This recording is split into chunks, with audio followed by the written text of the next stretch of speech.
Does it surprise you or please you or what that you are remembered mostly for Lassie?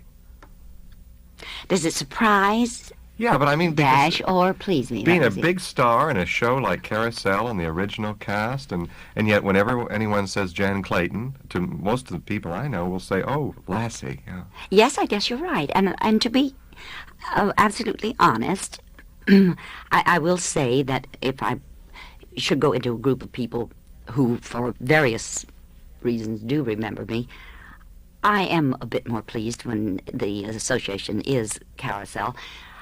Not to minimize the other by any means, because aside from the marvelous things that it did for me from a financial standpoint, from a getting into people's home standpoint, it made me, in quotes, box office for a change.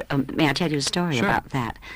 I came back here some years ago while Lassie was really, it was at its kind of, it had reached a marvelous peak, and did The King and I at the City Center. And we discovered I was box office because on Saturdays and Sundays they bring in busloads of children to see Lassie's mother, you know. And this was the sweetest thing. Afterwards, after the matinee, the kids would come backstage to get autographs or to say hello to me. They had to have a policeman who would let just a few in at a time. And the littlest ones particularly, they were very happy to be in my dressing room and to see me, but I could see them growing increasingly uncomfortable because it was getting to be time for me to get to the farm. They couldn't, there was Yeah. Mrs. Anna, but all right, it's time now to get over to the farm, back to Lassie. Your real life. My real life, that's right. But the greatest help to me that Lassie ever was, from an emotional standpoint, was in Vietnam. Richard, and you who have heard this story, forgive me, but I was there 4 years ago, I think it was, and of course, it was mainly hospitals. The boys in the hospitals, I represented a part of their life that was a happy part. You see, they were 8, 9 years old, 7, some of them, when I was the mother on Lassie, and this was something to talk about. This was something to remember that was joyous, comfortable. And truthfully, they weren't too happy to have pretty young girls come in to see them the way they looked, a lot of them. But another mother, and their second mother, and this is what they called me. I blessed that collie dog, Richard, so many times in Vietnam. I had a strange thing happen, too, when it was announced that we were all leaving the show. I got an enormous amount of mail from young men 16, 17, and 18 years old. When I say enormous amount, we'll say 20 letters. That's a lot of letters. They don't write fan letters at that age, saying, please don't leave. You've been our second mother. How long were you on that show? I was on it 4 years. From about 55. Yes. I always had, I'm 59. very bad at dates. This is a bad show for me to be on with the bad memory I have of dates. Yes, that's just about right. But we caught that generation. We caught them at the perfect time of the day, the perfect day of the week, Sunday. So we did move into people's homes. Yeah, I think you also caught them at the perfect era, too. So, True. Because Very the true. 50s was the time, really, to believe that sort of situation. I'm sure some people believe it today. But that was when the word togetherness meant something totally different than the word we use to get Getting today. your head together. Yes. Together. Yes, right. But togetherness is certainly something that program had. I didn't watch it much because although I guess adults watch it. The families. At Yeah, a certain I've age, you never were been one of probably those. a Yeah. swinging bachelor at the time and didn't. Apropos of that, today I went over to read for a commercial, and as I started into the building, out came a man whom I have seen so many times on a soap opera. And I got the funniest little charge about it, thinking, well, I must write my mother in Tularosa, New Mexico, because we'd watched the show. It's called The Doctors, the soap opera.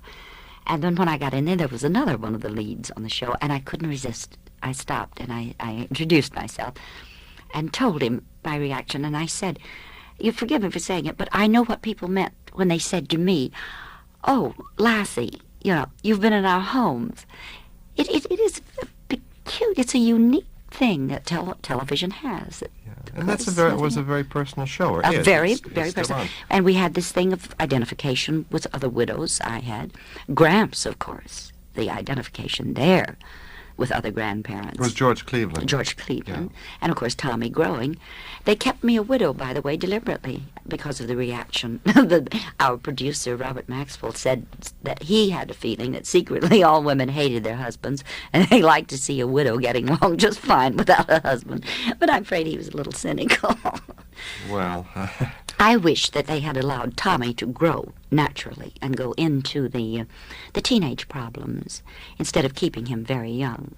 Well, the boy today is still very young, isn't he? Well, John's been gone from the show a lot. I don't know. Is there a boy on the show now? Yes. Oh, sure. Who? I don't know. Because Timmy, the one that came into the show to bridge the gap, to bridge our transition, our leaving, they didn't let him grow. Did they change the whole cast at once? Yes. They all went? We all went. At the end of a season? No. It was a very sudden change because Gramps died. We had planned it that we were selling the farm to move into the city because of Jeff's education. And that's when Cloris Leachman and, that very nice man who played her husband, and Timmy came in, and we had a series of 13 with Timmy. But then in the meantime, the big final show that was to have us leaving, and was a very happy show, had to be changed to explain George's Gramps' death. How did Tommy Reddick react when he heard he was no longer going to be Lassie's master? Oh, it was his decision to leave and mine and Gramps. Oh, no, we left the show.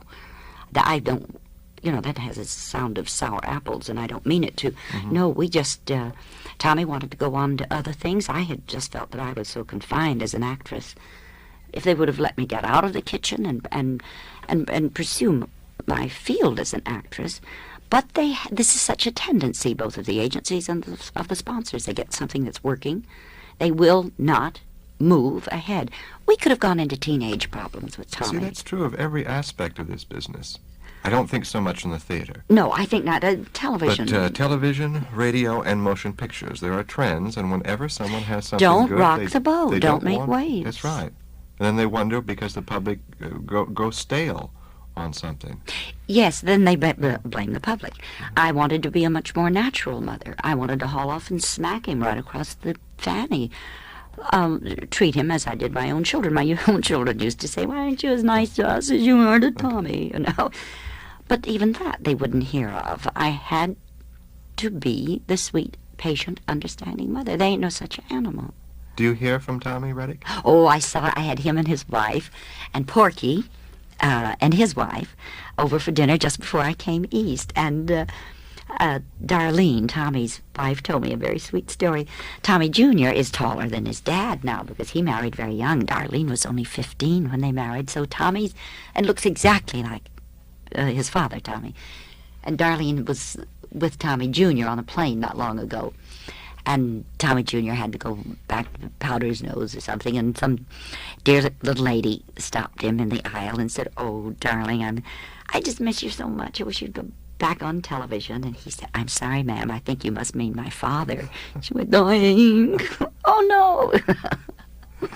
Tommy's just grown into such a wonderful man. I read a book, I was looking through a book last night on television of the 1950s because I didn't remember that much about Lassie. I remember the feature films.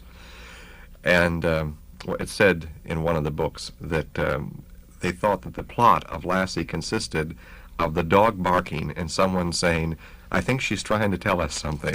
That was the plot the of basic plot. All Lassie episodes. Incidentally, the one who played Porky, Donald Keeler, is Ruby Keeler's nephew. That's how I got to see No Nanette, I know didn't Ruby, you? too. Yes. Yeah, I didn't know. How did you get the part? What made them think of you? Mr. Maxwell had seen me in Carousel. Now, how you tie those two together, but he said he saw a quality that he wanted in the mother. And at that time, my husband didn't want me to work anymore. And this seemed like a pretty good idea to him. Mr. Maxwell called my husband and spoke to him about it, Bob Lerner. And Bob came home and told me what the whole premise was. And I thought, how can you miss with a little boy and a collie dog?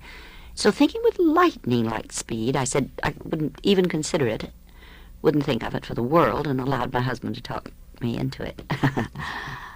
Smart? Yeah. Mm-hmm. So it was really Carousel that did it. Now, when you got Carousel, were you an unknown? Oh, yes. Oh, goodness, You'd yes. never been on Broadway before? No, I'd never been on Broadway. I'd played several shows on the West Coast. How'd you get that part? I did a movie for MGM. I was on a contract to them. And Terry Helberg, I think it was Yip Harburg, said to Terry Helberg, the Theater Guild, they were searching frantically for a Julie. They were looking, so I was told, I mean, this is an old thing, all over the country, because Julie had to have a certain amount of experience and maturity and still play a 16-year-old. And I was long in tooth to play a 16-year-old even then. I think I was 25, I've forgotten. And so they had me audition on the coast, and MGM put the film, some of my scenes from the film together, and sent it on east.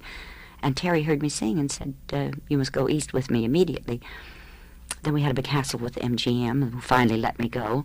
And I came back, and the day I sang for Mr. Rodgers, Mr. Hammerstein, Mr. Mamoulian, and the Theater Guild, I sang Clang, Clang, Clang with the trolley. Isn't that awful?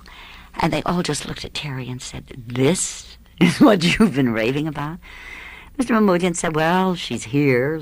Let me see if she can act. And we had a couple of sessions, and immediately he said, well, you can take direction. Now, let's see what happens. And so I had auditioned the actual songs from Did Carousel seem like a winner to you from the beginning? Yes. It did? Yes, it did. We were all inexperienced as far as the Broadway stage was concerned. So our opinions meant nothing. But we had the feeling of goodness, and I can't imagine how we would, because the show was changed enormously in Boston, the 3 weeks we played there. We had a Mrs. God at one time in Heaven. I was in the ballet originally. That lasted one night in New Haven. So I don't know how we could have had that Mrs. feeling. God, Mrs. God and Mr. and God. Assuming that God is male. Yeah. Yes, and I know that story too. I think it was just that we had such tremendous confidence in our director and in Mr. Rodgers and Mr. Hammerstein. That's tough, though, when you go through big changes out of town, isn't it? When they change the show We didn't know any drastically. better. And John Raitt was so incredible, they would give him huge changes, new songs. And, of course, we'd rehearse that night after the show, go to our rooms and run lines and do the new things. Never shook him up. I just can't get over how solid John is. One time I saw him go. You can imagine how many times we played Carousel together, and this was the last time in Los Angeles. And one of the lines, we had to fight. Not ennui, but certainly over familiarity. It's a terrible feeling, Richard, to know a thing this well, that one has to be on guard constantly. And I had a line where I say, that was mighty thoughtful of you, Billy. And I said, that was mighty thoughty of you, Billy. And John just stopped and said, thoughty? Just went. He was an unknown, too, wasn't he? Yes, but they knew his work, the Guild, and Dick and Oscar. So they kept him in Chicago, in Oklahoma, for the year. The soliloquy was written with John's voice in mind. See, he wasn't unknown on the West Coast. He was, in fact, had quite a good reputation as a young singer. Did you have any numbers in Carousel that we never saw, that were cut No. out? Because that often happens. I know it Sometimes they're does. good numbers. We had some beautiful interlude music leading into "If I Loved You." That's not on the album, but I did only 2 numbers in the show. Were you ever considered for the movie? Oh heavens, no! You're too old, probably, by the time they did the movie. Oh goodness, yes. I was too old when I did the original. Yeah. So Julie, as a 16-year-old, but really needs to be certainly under 20 for the movies. Everyone, I think, thought after you did Carousel that you were going to go back to Hollywood and be, a huge star, and that didn't happen either. No, I was under contract to MGM, and Mr. Mayer was very distressed. That's scarcely the word. He was very unhappy that I married Bob Lerner. And I never did a thing. That you married at all, or that you married That I married Bob at Lerner? all. Oh, no, not Yeah. that I married at all. Mm-hmm. So I never did his a thing. business. Right. And certainly I had no particular relationship with Mr. Mayer. He'd not indicated, other than the red carpet treatment when I returned from Carousel, and he liked me in it. But you see, I started my family, and I really lost interest in working until I had all my babies. And that's when Lassie came in, just right after I did one thing, I did Guys and Dolls, right after my son, my last child, was born. I think I did it in an effort kind of to clip the umbilical cord. After 3 daughters, 1 son, I didn't want to be one of those mothers, my son. So I did 6 months with Guys and Dolls on the West Coast. That's a marvelous show. Where are you from? How did you get into business? From Tularosa, New Mexico. Nobody in my family has ever been in show business. I think I wanted it from the time I can remember. I started singing when I was 4 years old in public, the Baptist church. And I had the most marvelous training for a little town like that. We had some very dedicated teachers. We had one from Pasadena Playhouse in this little high school. Then later on, I met another man who went on to be a college professor, Chase Webb, who's had an enormous influence on me. And then my teacher in college, Nadine Shepherdson. And if by any chance Nadine is listening, she's living somewhere in the East, and she was a marvelous coach. She had been in Northwestern. I went to Gulf Park, finishing school in the South. So I had marvelous background and training to have come from the area that I did. And then I won a contest that sent me to Hollywood, and that was it. Did you like life as a contract player at Metro? No, I didn't like life as a contract player any place I was. I was under contract to Warner Brothers as a result of Meet the People. Bill Orr and I were signed out of that. Bill Orr. Bill Orr. Who went on to bigger things. I don't know what he's doing now, but he married Jack Warner's daughter, didn't he? Joy, yes.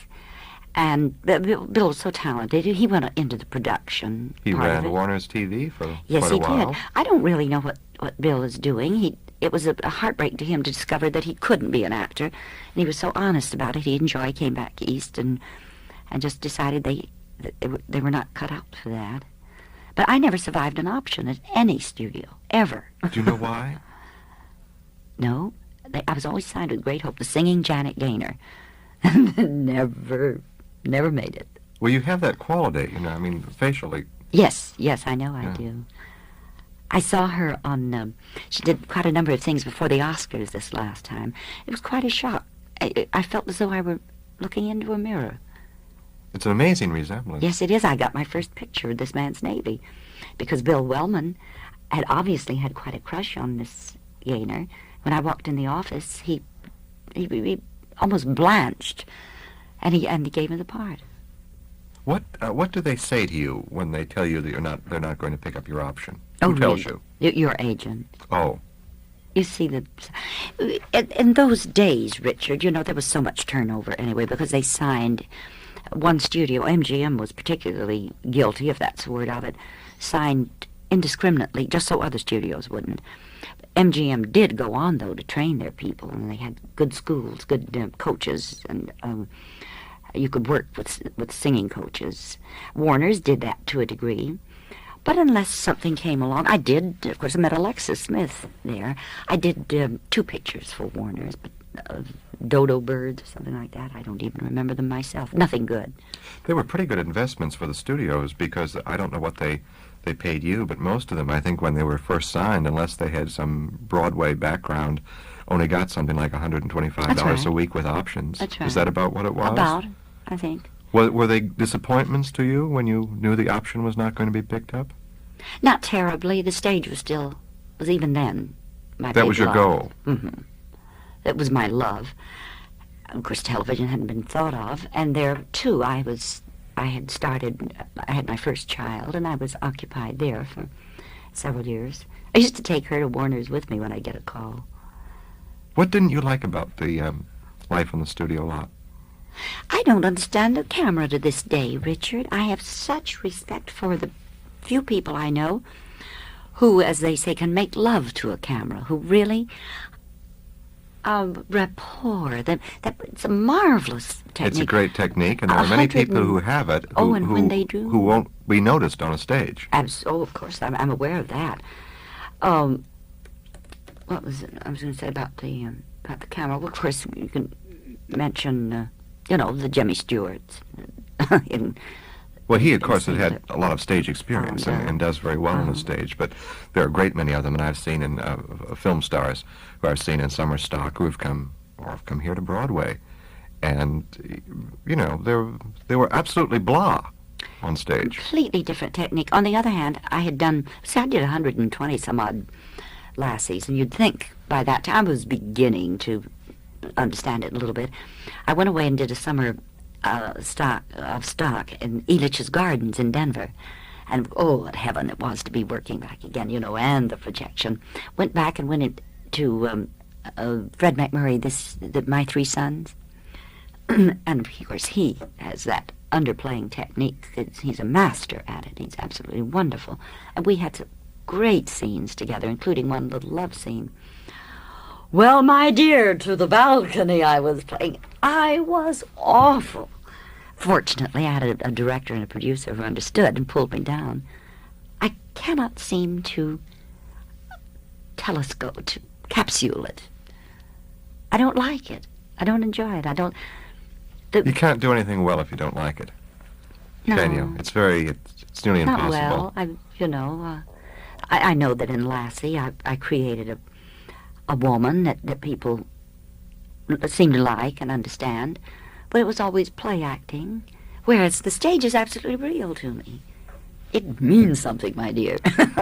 Jan Clayton recently came on to New York, I guess, to be Dorothy Collins' understudy in Stand by. Stand By. Stand By. Is there a difference? Well, actually, technically, there is. Usually the understudy is playing in the show at the same time, which makes it a great deal more convenient, because if something happens to the star, you know, you're right there. Stand By usually is a name in other words, if people pay this much money, as people must You want to these see days, somebody. and the star doesn't appear, then there must be someone comparable to take her place. And usually there is a bit more money to it, and the frustration is even greater. Now, you've only done one performance I went so on far. this last Saturday What did afternoon. it feel like after all that It time? felt so great. Were you nervous? Richard. I didn't have time to be nervous. I was properly nervous, but I wasn't frightened nor worried. As someone asked me that, and I said, is there anybody? Dorothy can't make it. She wasn't ill. She was moving, having to move from one house to the other, and, you know, just everything piled up on her, and she was very wise to say, it's better for me to miss this one and get in tonight rather than get sick and miss several performances. It was the thing to do.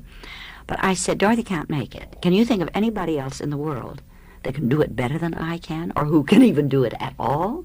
So why be nervous? Let's go, man. No, I wasn't.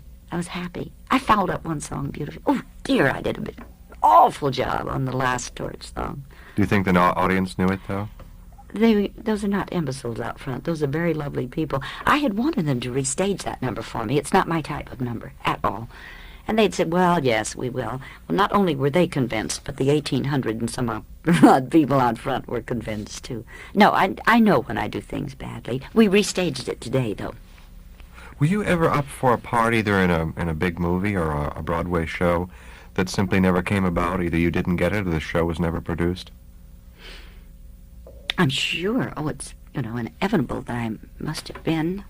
Oh, Richard, go on to another question. I Obviously really didn't break your heart, but you would remember. Apparently didn't. Yeah. Can you talk at all about the new show that you're going to do? To this degree, I haven't signed. That's the only reason I don't speak more openly about it, because until that ink is drying on the contract, it's sort of... It's bad luck. Let's face it. Yeah. In our business, yes, we do consider it that. But it's a show that I have been considered for since March. I have now gone through all of the auditions for the director, Bert Sheveloff, who did No No Nanette, and whom I have enormous respect and regard for. Uri and Waldman, two young men who have written the book and the music, are so wonderful. Mr. Hollerith and Fritz Holt are going to produce it. I'm crazy about them. It's a group of people I have great admiration for. They have class, Richard. It's beautiful. And as it stands now, I start rehearsal January the 3rd. We'll go to Boston for 3 weeks and come in March. And as it looks now, my leading man will be my dear friend John Raitt from Carousel. Have you talked with him about it? No, I haven't. We met when we were both singing for the director, or talking to the director. I don't know if They even had John sing. Goodness, there's no question there about the voice. And, said, oh, wouldn't it be great? But he's been out on Kismet for the summer. Well, he works a lot. Oh, yeah, yes. Great deal. Oh, yes. You see, the roles that John has made famous, he can play almost at any age. Billy Bigelow, he can play. Of course, he's let his hair go that beautiful gray now.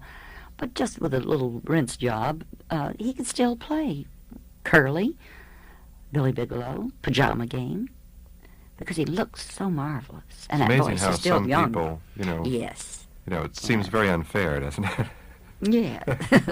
Doesn't seem right. I want to tell about a few of the people I have coming up on future shows. Gee, we didn't talk about Hopalong Casti. Is the time almost up?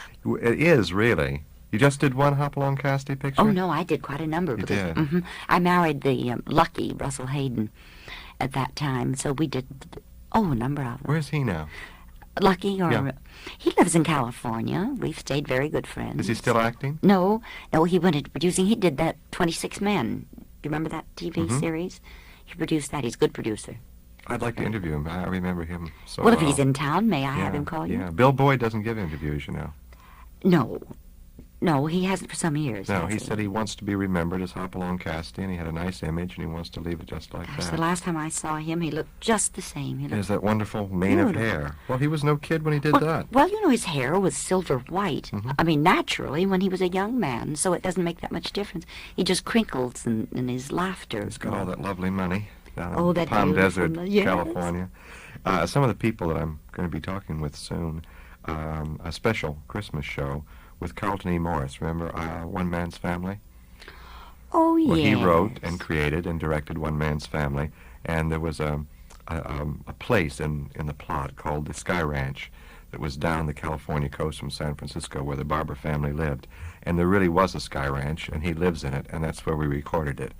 So that'll be for Christmas week. Is it we're gonna- lovely? Yeah, it really is a nice show. I did it when I was out in California. I meant the Sky Ranch, is it? Yes, it is. I Is that a said, boy, wonderful name? I hate to go back to the city, particularly New York, after being here for a few hours. And then I'm going to be talking with the cast of another TV show, I Remember Mama, which was one of my favorites. Who's coming on? Peggy Wood and Yes. Judson Lair. Oh. And then a child actress, Sybil Jason, who was with Warner Brothers during the 1930s. She made pictures with Al Jolson and Kay Francis. We'll be talking with her about both of them. And Charlie Chan's number one son, Key Luke. Oh, Key Luke? Yeah, who's still very yes. active in TV and looks exactly like Key Luke. Oh, I see him all the time. And you probably wouldn't know the next one because he was a rock and roll star during the early 1960s, U.S. Bonds. He later changed his name to Gary U.S. Bonds, and now it's just Gary You're Bonds. putting me on. Is No, that really his name? That was really his name. Well, it wasn't his real name, but it Well, I was know, but as I real mean, as anything is He these days. used it. Yeah. And another resident of Palm Desert, California, as a matter of fact, she sees Bill Boyd, is Laura LaPlante, who was a very big star in silent she movies. was, yes, I Cat remember and the Canary, and she did the Showboat, the original talkie version of Showboat. We're going to end not with a Jan Clayton record because I didn't bring my Carousel album. We're going to end with something that you haven't heard recently. It's certainly not in the top 40s. This is a recording made in Berlin in about 1934, and the vocalist is Pola Negri, who's not so silent. People think of her as a silent I star. didn't know. Did she sing in those days? She did, indeed, yeah. Did you know that? Yeah, I did know that. Well, I yeah. didn't. She made talkie films in Germany. We've got to go because I'm out of time. I've Thank been you, talking Richard. today with Jan Clayton, and I wish her the very best of luck with her reactivated career. And this is Richard Lamparski. I hope you all have a real nice evening.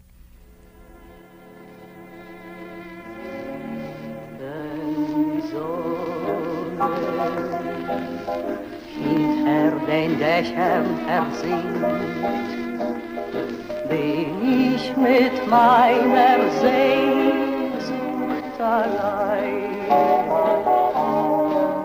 Wenn die Kühle in meine Einsamkeit dringt, kommen ins Zimmer Schatten herein. Sie starren mich an und bleiben ganz stumm, da warte ich dann, weiß nicht warum, auf ein Wunder, das mir Licht ins Dunkel bringt.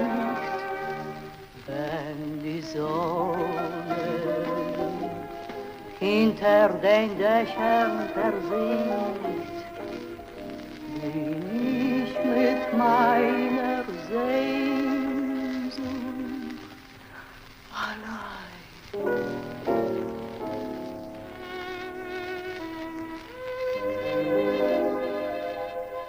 This program was produced by WPAI, Pacifica Radio in New York, and distributed by Pacifica Program Service in Berkeley. All rights are reserved.